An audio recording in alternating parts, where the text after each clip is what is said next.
ہم جو بیمار ہوتے ہیں، ہمیں کسی قسم کی جو تکلیف آتی ہے، جو ہم پر کوئی مصیبت آتی ہے نفس پر، یعنی چاہے وہ نفسیاتی تکلیف ہو، جو روحانی ہو، کوئی جسمانی ہو، ذہنی ہو، کسی بھی قسم کی کوئی کرب اور بے چینی اور انگزائٹی اور ڈپریشن اور کوئی بھی چیز جو انسان کے اوپر وارد ہوتا ہے، یا کسی چیز کے کھو جانے سے انسان کو جو تکلیف اور پریشانی آتی ہے، یا اپنے کسی پیارے کے اوپر جو دکھ تکلیف آتا ہے اس کی وجہ سے جو تکلیف لاحق ہوتی ہے، یا پھر یہ کہ انسان کہیں سے گر جاتا ہے، یا کوئی چوٹ لگ جاتی ہے، یا پھسل جاتا ہے، یا کسی وبا کا شکار ہو جاتا ہے، یا انسان کے جسم میں کسی قسم کا کوئی اضطراب، حتیٰ کہ کوئی خارش ہوتی ہے، یا پھر کسی طرح کی کوئی چبھن سی ہو جاتی ہے، یا کوئی پین شروع ہو جاتی ہے، کوئی بھی چیز جو ہمارے جسم میں ہوتی ہے یہ اللہ کے علم میں ہوتی ہے اور اللہ کے اذن سے ہوتی ہے، اور اللہ تعالیٰ کی کتاب میں یہ بھی لکھا ہوا ہے کہ کس انسان کو کس وقت کیا لاحق ہوگا،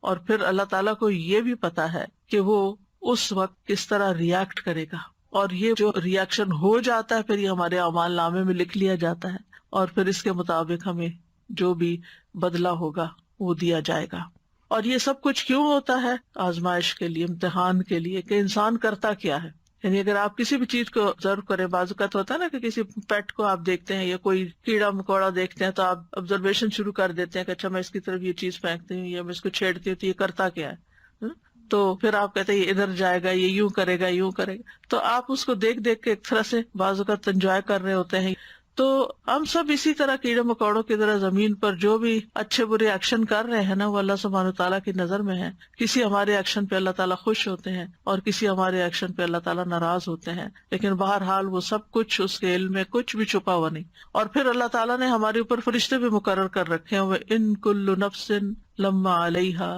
حَافِظٌ، کوئی جان ایسی نہیں جس پر ایک نگران نہیں کھڑا، وہ دیکھ رہا ہے کہ یہ کرتا کیا ہے انسان، اور پھر کرامن کاتبین لکھے چلے جا رہے ہیں اچھا برا جو بھی ہم کرتے ہیں۔ تو یہاں پر فرمایا الا فی کتاب من قبل ان نبرأها، وہ ایک کتاب میں لکھا ہوا ہے اس سے پہلے کہ ہم اس کو پیدا کریں۔ ہاں کا مطلب مصیبت ہے، یعنی نبرأها اس تکلیف کو پیدا کریں۔ اور ایک قول یہ ہے کہ یہ زمین کی طرف جا رہی ہے بات، یا نفس کی طرف، کہ زمین کو پیدا کرنے سے پہلے یا اس انسانی جان کو پیدا کرنے سے پہلے۔ یعنی قرآن مجید کی یہ بلاغت ہے اور ایک خوبصورتی ہے کہ اس کے اندر اتنی وسعت آ جاتی ہے، ایک ہی ضمیر ہے اور اس میں انسان کی سوچ کی جہت کھلتی ہے کہ ہاں کی ضمیر نفس کی طرف لوٹ رہی ہے، ہاں کی ضمیر ارض، یہ سب مؤنث ہے، اور ہاں کی ضمیر مصیبت کی طرف جا رہی ہے۔ یعنی اس سے پہلے کہ مصیبت آئے، اس سے پہلے کہ زمین پیدا ہو، اس سے پہلے کہ انسان پیدا ہو، یہ سب کچھ لکھا ہوا ہے۔ یعنی خیر و شر سب کچھ لوح محفوظ میں محفوظ ہے،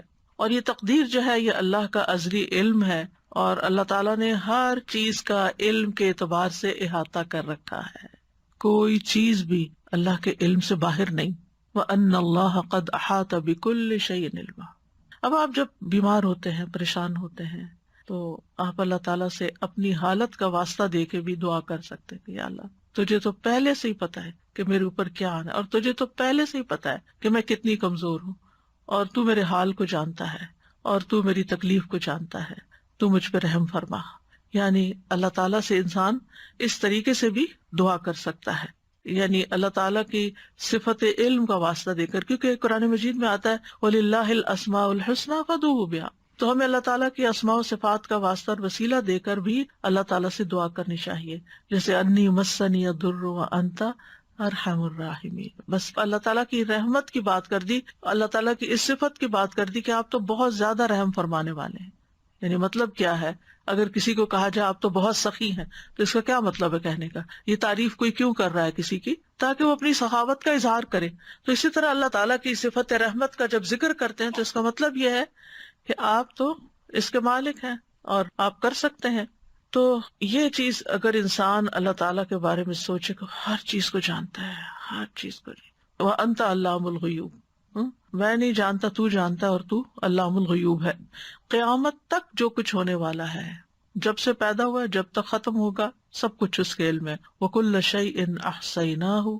فِي إِمَامٍ مُبِينٍ، ایک واضح کتاب میں ایک کھلے رجسٹر میں ریکارڈ رکھا ہوا ہے، اور حدیث سے پتہ چلتا ہے کہ آسمان و زمین کی تخلیق سے 50,000 سال پہلے مخلوقات کی تقدیر لکھی گئی۔ اب آپ سوچئے، جب آپ تقدیر پر ایمان لاتے ہیں، اور تقدیر پر ایمان لانا ضروری ہے، نبی صلی اللہ علیہ وسلم نے فرمایا ہر چیز کی ایک حقیقت ہوتی ہے، اور کوئی شخص اس وقت تک ایمان کی حقیقت کو نہیں پہنچ سکتا جب تک اسے یقین نہ ہو جائے کہ اسے جو چیز پہنچی ہے وہ اس سے خطا نہیں ہو سکتی تھی، اور جو چیز خطا ہو گئی ہے اس سے وہ اسے پہنچ نہیں سکتی تھی۔ اب یہ جو ہمارا ایمان ہے، اس کی بنا پر اگر آپ کو کوئی تکلیف آ جاتی ہے، کوئی بیماری آ جاتی ہے، کوئی چیز چھو جاتی ہے، لگ جاتی ہے، ٹکرا جاتی ہے، کچھ ہو جاتا ہے، تو بجائے غصے میں آنے کے، فرسٹریشن کا شکار ہونے کے، آپ کے چہرے پہ اسمائل بھی آ سکتی، یہ تو ہونا تھا، یہ لکھا ہوا ہے، یہ اپنے وقت پہ پہنچ گیا مجھ تک،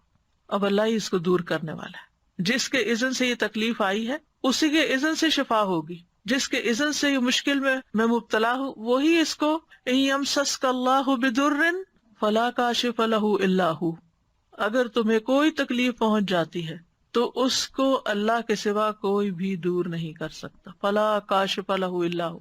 یہ یقین ہونا چاہیے پورا، جتنا زیادہ یہ یقین ہوگا کہ فلا کاشف لہ الا ہو، کہ اللہ ہی اس تکلیف کو دور کرنے والا ہے، اس کو کھولنے والا ہے، تو اتنا ہی زیادہ ہم اللہ سبحانہ تعالیٰ کی طرف رجوع کریں گے، اتنے یقین کے ساتھ اسی کی طرف لوٹیں گے، اسی کے در پہ جائیں گے، اسی کے آگے سر جھکائیں گے، اسی کو پکاریں گے، اسی کے آگے ہاتھ پھیلائیں گے، اسی کو مختلف چیزوں کا واسطہ وسیلہ دیں گے جو مشروع ہے یا جس کی اجازت ہے ہمیں۔ تو اس طرح اللہ تعالیٰ سے تعلق اور زیادہ مضبوط ہو جائے گا۔ پھر فرمائے ان ذالک علی اللہ یسیر، ہمیں لگتا ہے کتنا مشکل کام ہوگا، یہ کتنا بڑا کام ہے یہ سب کچھ، لیکن اللہ تعالیٰ فرماتے ہیں اس کے لیے تو یہ کچھ بھی مشکل نہیں۔ سبحان اللہ، یعنی اس کی قدرت اس سے بھی کہیں زیادہ کہ وہ ان سب چیزوں کا علم رکھے۔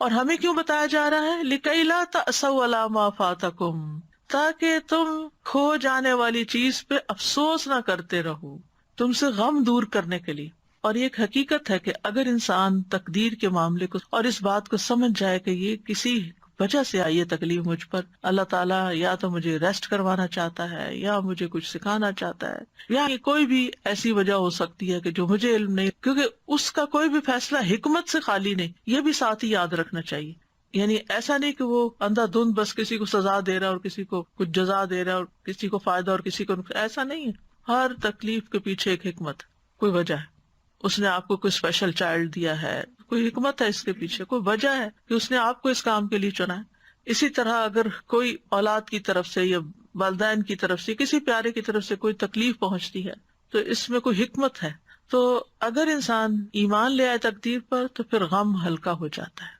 وجہ بتا دی گئی کہ لِكَيْ لَا تَأْسَوْا، تاکہ تم افسوس نہ کرتے رہو، غمگین نہ رہو، عَلَىٰ مَا فَاتَكُمْ، جو تم سے فوت ہو گیا، یعنی جو تم سے چلا گیا، تمہاری صحت چلی گئی، تمہاری جوانی چلی گئی، تمہاری ہمت چلی گئی، تم سے کام کا چانس چلا گیا، اللہ کو یہی منظور، آگے موو فارورڈ، آگے چلو،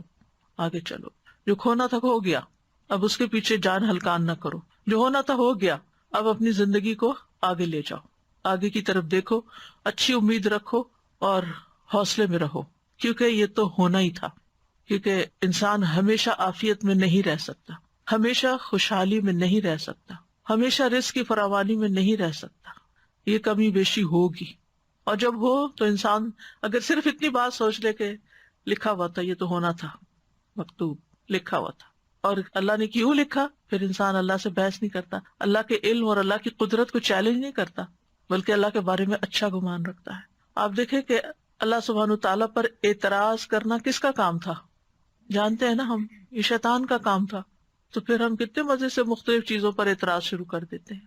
واضح طور پر شیطان کے نقش قدم پر چل رہے ہوتے ہیں، واضح کلیئر کہ اللہ نے میرے ساتھ ایسا کیوں کیا، وائی می، یہ کیوں ایسا کیا، یہ آپ یاد رکھے کہ یہ کیا ہے، یہ دراصل شیطان کے قدموں پر چلنا ہے، اس کی پیروی کرنا ہے، اس کے پیچھے جانا ہے۔ اور پھر دوسرا رویہ جو شیطانی رویہ ہوتا ہے، انا خیر منہ، وہ کیا ہے؟ تکبر والا، اور یہ تکبر والا رویہ یہ بھی اللہ کو ناپسند، یہ دونوں شیطانی رویے اللہ کو ناپسند ہے۔ وَلَا تَفْرَحُوا بِمَا آتَاكُمْ، اس پہ مت خوش ہو، مت اتراؤ، مت اکڑو جو اللہ نے تمہیں دیا ہے، یعنی اپنی کسی بھی اسکل پر، اپنی کسی ذہانت پر، اپنی کسی قابلیت پر، اپنے کسی کارنامے پر، اپنی کسی کامیابی پر، کیونکہ عام طور پر کیا ہوتا ہے، یعنی ذرا سے دوسروں سے کوئی بہتر کام کر لیتے ہیں تو پھر ہم دوسروں کو حقیر سمجھنا شروع کر دیتے ہیں، میں اس سے بہتر ہوں، مجھے زیادہ اچھا پکانا آتا ہے، مجھے زیادہ اچھا پڑھانا آتا ہے، مجھے زیادہ اچھا فلاں کام آتا ہے، یعنی کوئی بھی جو کام اپنی چاہے قابلیت ہو، یا میرے پاس یہ زیادہ اچھا ہے، میرے بچے زیادہ خوبصورت ہیں، میرے بچے زیادہ پڑھے لکھے ہیں، میرا گھر زیادہ اچھا ہے، میرا یہ، یعنی انسان کو جتنی بھی نعمتیں ملی ہیں پھر انسان ان پر اترائے نہیں، فخر نہیں کرے. اور اترانا کیا ہوتا ہے اور تکبر کیا ہوتا ہے؟ دوسروں کو حقیر سمجھنا.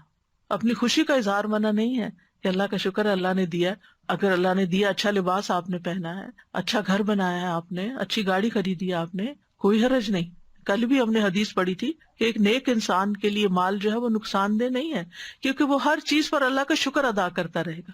اور ان نعمتوں میں دوسروں کو شریک کرتا رہے گا، ان نعمتوں کو پا کر خیر اور بھلائی کے کام کرے گا. انسان یاد رکھے کہ اس دنیا میں انسان کو نعمتیں بھی ملیں گی اور تکلیف بھی آئے گی، لیکن ہر حال میں مطلوب اور مقصود کیا ہے کہ انسان اللہ کا بندہ بن کر رہے.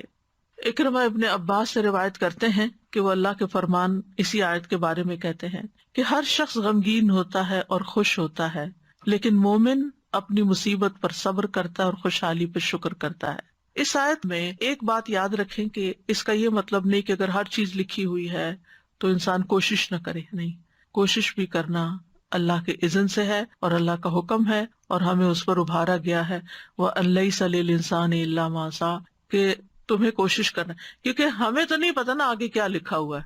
ہمیں نہیں پتا. تو ہمیں جو نعمتیں ملی ہیں اور جو وسائل ملے ہیں اور جو جسمانی قوت ملی ہے اس کے ساتھ اس دنیا میں رہتے ہوئے احرص علی ما ینفع، جو چیزیں فائدہ دیتی ہیں ان کی حرص کرے. انسان اپنی صحت کا خیال رکھے، انسان اپنے لیے وہ تمام وسائل اختیار کرے، چاہے ایکسرسائز ہے، چاہے بریدنگ ہے، چاہے ہیلدی ڈائٹ ہے، یا جو بھی، یا پھر اگر بیمار ہوتا ہے تو علاج کرتا ہے. تو یہ انسان کے پارٹ پر اور اس کو کرتے رہنا چاہیے. لیکن کچھ چیزیں کرتے رہنے کے باوجود بھی الٹ ہو جاتی ہیں تو وہ پھر انسان کو یہ یاد رہے اس وقت کہ یہ ہونا تھا، کیونکہ انسان اس وقت زیادہ پشیمانی کا شکار ہوتا ہے. میں تو اتنی زیادہ کیئرفل ہوں اپنے ڈائٹ کے بارے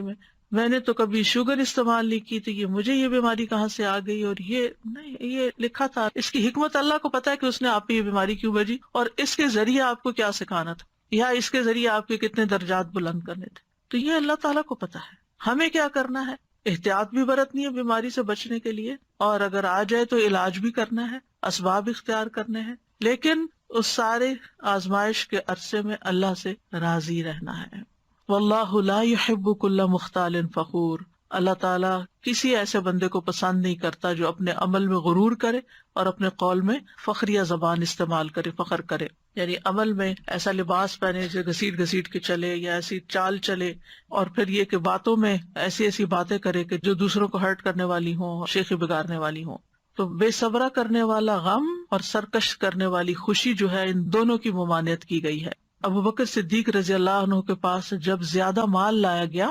آپ کو معلوم ہے کہ نبی صلی اللہ علیہ وسلم کے زمانے میں فتوحات کا سلسلہ شروع ہو گیا تھا، بہت سی جگہوں سے غنائم وغیرہ آ رہے تھے. حضرت ابو بکر کے زمانے میں اور زیادہ بڑھ گیا، حالانکہ صرف 2 سال ہی تھے. تو جب زیادہ مال آیا آپ کے پاس تو انہوں نے کہا، اے اللہ، ہم طاقت نہیں رکھتے مگر یہ کہ ہم اس بات پر خوش ہوں جو تو نے ہمارے لیے مزین کیا ہے. یعنی ہمیں مال اچھا لگتا ہے، کوئی چیز ملتی ہے تو ہمیں خوشی ہوتی ہے.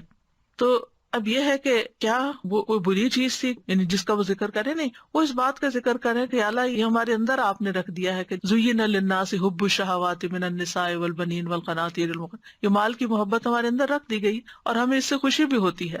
تو مطلب یہ ہے کہ اس سے مراد وہ خوشی ہے، اس طرح خوش ہونا منع ہے کہ جو انسان کو تکبر اور سرکشی کی طرف لے جائے. ورنہ مال کے ملنے پر، نعمت کے ملنے پر، اپنی پسند کی چیز ملنے پر انسان کو کبھی بھی غمگین نہیں ہونا چاہیے بلکہ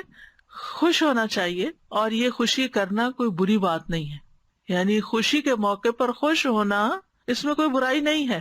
کیونکہ کچھ لوگ ایسے ہوتے ہیں ہر وقت بس ایک ایسی حالت میں رہتے ہیں کہ نہ کسی خوشی کے موقع پہ خوش ہوتے ہیں، نہ کسی غم کے موقع پہ غمگین ہوتے ہیں. ہم نیک پارسا نہیں، اگر خوشی کی کوئی چیز ہے، کوئی نعمت ملی، خوشی کا اظہار کرے. فاما بنعمت ربک فحدث، بس لمٹ کے اندر، اس سے اوپر نہیں جانا کہ تکبر یا شیخی بگاڑنا شروع ہو جائے یا آپ دوسروں کو نیچا کرنا شروع کر دیں. یہ نہیں ہونا چاہیے.